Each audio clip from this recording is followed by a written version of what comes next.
And on deck with me as a special guest, we're here to talk about Tornado and Severe Weather Awareness Week. Watch this. On April 19th at 1:45 p.m., TV and radio stations across Wisconsin will participate in the statewide tornado drill. The test will last for about 1 minute. To learn more, go to readywisconsin.wi.gov.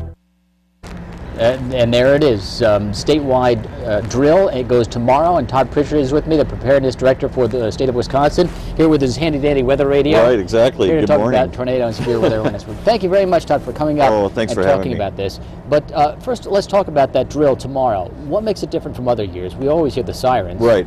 This is so different because all the broadcasters in the state, radio, television, cable, are all going to be participating.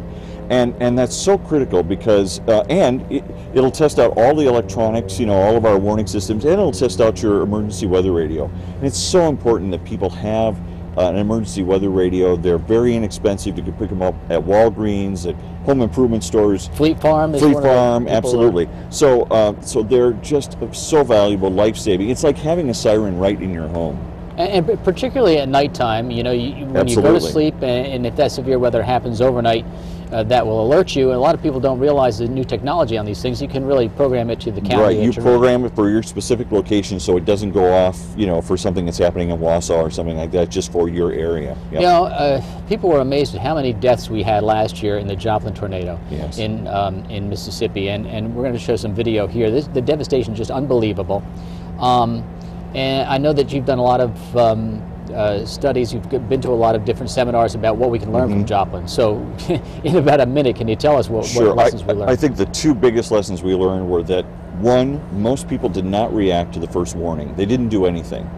And secondly, it took people between 2 and 9 confirmations of that tornado warning before they did anything. So that can mean anything from, if you heard the warning, maybe you ran outside, we look up in the sky, right? We all do that. Then maybe we called a friend and we got on Facebook, so it's all these, trying to confirm the information you already know that costs seconds. And in a tornado warning, obviously, sometimes you only have seconds.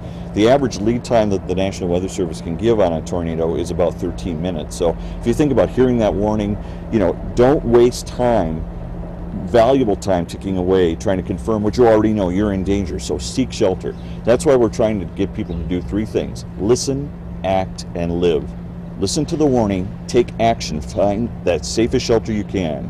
You're going to save your life. Very, very good tips there, and certainly I think in some locations in the South, they had the big outbreak in Mississippi, Alabama, Missouri. They get a lot of these tornado warnings. I think maybe we're a little bit more prone to take action than they are to the South. Do you agree or not?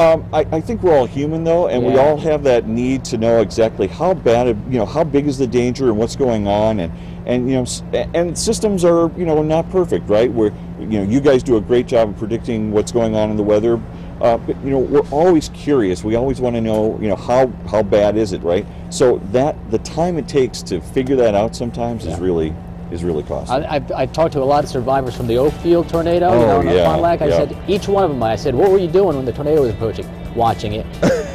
Luckily, they all got to the basement. Nobody died, but that was our last F5 tornado here in Wisconsin. Yeah, and those are, when you get an F5, it's 200-mile-an-hour winds. It's just tremendous damage. Tod, thank you very much. Don't forget that statewide tornado drill is tomorrow, and you'll hear your weather radio go up, and you'll see it on Fox 11. You're watching Good Day Wisconsin. We'll be right back.